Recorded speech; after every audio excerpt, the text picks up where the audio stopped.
Hello, my friends. I am back and I'm here to talk about thoughts. Um, I know I've said a whole bunch of stuff, but um, I'm I'm struggling with this as well, folks. And I'm like not the hugest fan of the holidays either, but I do. I've learned over the years that your thoughts create your present and they create your future, and there is no way to sugarcoat it. And if you're continually watching things like news, about war, about politics, about the different issues going around that you have no control over, that's going to pull you back from what you want. It's kind of like you want to lose weight, but you keep on eating ice cream instead of what you're supposed to. Like it's basically your mental diet. And if you eat a bunch of junk food, and it's okay, and we're human, and it's natural to have junk food. I would say every so often, yes. And we do need to know somewhat what's going on in the world, but very little, folks. Like, if you don't have control over it, and I used to be addicted, and once in a while I'll watch the reality TV and stuff like that. That kind of stuff too. That's the junk food. Um and I had a problem with it, and it does rot your it just like candy rots your teeth, it will rot your soul and your brain. That doesn't mean you can't watch a episode of 90 Day and laugh, but that means that it can't really be an everyday thing. At least for me, that's the way it works. And then another thing that I've struggled with, that I'm sure a lot of you do, is guilt. Not being able to forgive yourself. Like, I've learned how to forgive others a lot, but forgiving myself, that's a challenge. That's a muscle that I had to build up. But forgiveness, not holding grudges, focusing on the new instead of the old, instead of the past, focusing on living your life now, doing new things now, improving your life now, doing what you know you're supposed to do now instead of um, thinking about the past, because we only have so much energy, and energy is not only physical. Energy is a whole lot of mental, a whole lot of your body's energy, and I'm probably calories too, goes to your mental energy. And basically, if you give all your mental energy to the past, you will recreate your past. And you will not, because you will have no energy, you will have no space mentally to let in new things, to let in new feelings, to let in new people, to let in new ways of living, to let in new, to try new things that are better. You won't have the juice to try that, or the energy to try that, because all your energy is going to beating yourself up over the past. And it's a battle that I have to fight every day. When I'll let myself think about, a fleeting regret or a fleeting moment for maybe 30 seconds. And then it's like, that's done.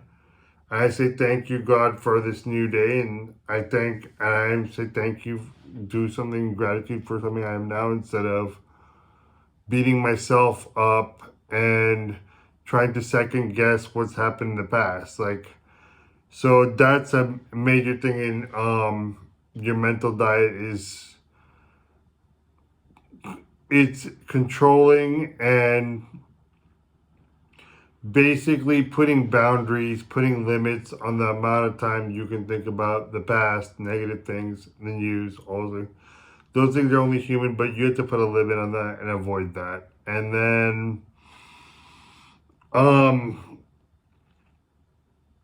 I don't know I don't remember where I heard this quote. I think it could be Neville Goddard, or it could be from the Bible. But think only about what is lovely and good rapport. And this works. Like, when I had to deal with a lot of people for my job,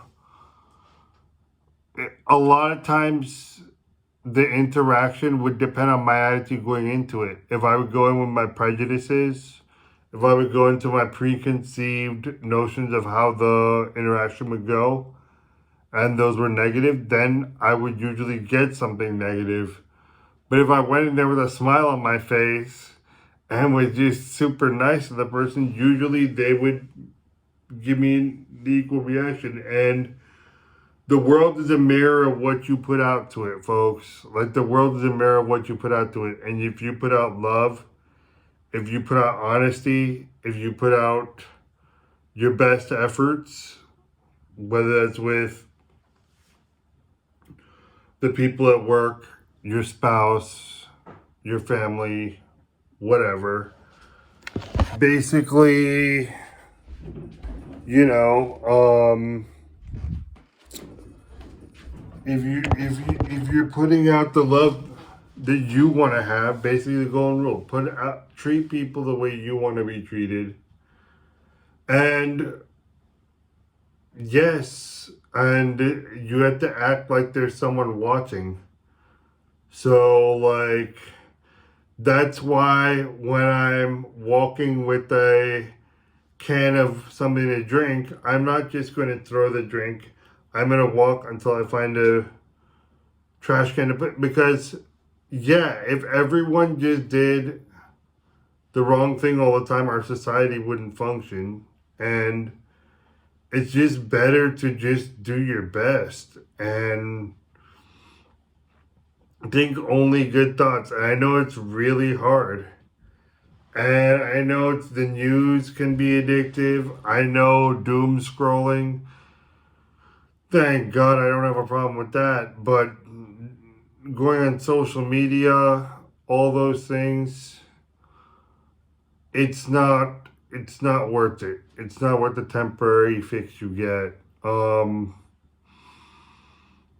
Uh my life, I've recently signed up for a new gym that I've been holding off on because I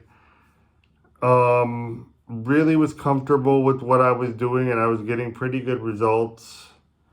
I was very comfortable, but I'd heard a lot of good things, and I tried it, and it was great. And I did a lot of thought, about working out, about taking classes, about meeting new people, about them being really nice. And I did a lot of thought about that for months before I even thought. And I was like, you know what I'm doing works out great, and I'm not going to mess with the gym.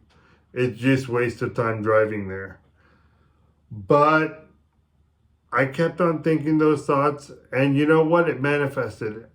I found they gave me a really good deal. I joined. They gave me the first couple of weeks free. It's just right up my alley. So, and the same thing has happened with relationships. The same thing has happened with even meals. Like, if I think about a food long enough, I will end up eating that food, and that's the way your brain is. What you think about, you get. So if you're watching things about, like, or if you're obsessing with your partner, like cheating on you, trust me, I've learned this from, like, seeing it happen in real life. Like, if you obsess over something, you attract that into your life, whether it's good or bad. So start obsessing over the good, okay? Start obsessing over the good things. Like, whatever it is you're passionate about, whatever it is that you love, even looking at cute animals. I do that all the time. Or babies. If I'm feeling down, I will go and look at pictures of babies or videos of it and laugh.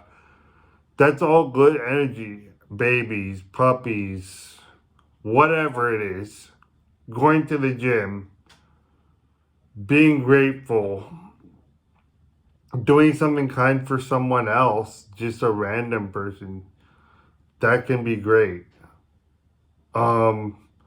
But just keep it positive. And I know it sounds woo-woo, but it is real. And um, mental hygiene is a thing. You can be eating clean, living a super clean life, saving money, doing whatever. But if your thoughts are negative, I know people who eat clean and they drop dead from disease. I've known them. I've had them in my family. And I've known people who don't eat so clean, but they're kind and they think they're doing their best and they end up living a long. And I know these are anecdotal stories, but your mental state has a lot to do with your health, your wealth, and everything else. Like it really does. And until I learned that, I suffered a whole lot. So practice gratitude, be positive, think only of what's lovely, and be detached from the negative things, the things that don't turn out your way. Feel the feeling for a few moments and let it go. And the power of letting go. And maybe I'll do that in another video. But just let go and focus on what you can and do whatever's in your control. And I'm telling you, once you can get that mental hygiene, things start happening. The progress you used to getting in 1 month, you'll get in 2 days. At work, in the gym, whatever. When your brain's functioning right and your mental hygiene's functioning right, everything else is functioning right. It's all connected. The brain, the body, the soul, it's all connected. And if one part's not working, it's all going to get screwed up. So keep that mental hygiene clean, folks. And don't get all in your head about these holidays. I like the holidays, whatever, but I'm just not in the mood. And it's something that triggers a lot of emotions from the past that I don't want to deal with right now. So I didn't set up a Christmas tree. I'm reluctantly going to Thanksgiving, but I do love seeing my family. But, don't get in your head about it. You don't have to like it. You don't have to participate even. You don't have to go hang out with toxic family if you don't want to. But if you do feel like it's something for connection, go ahead and do it. But the most important thing is you. And keeping you sane, and keeping you whole, and keeping you healthy, and keeping you alive.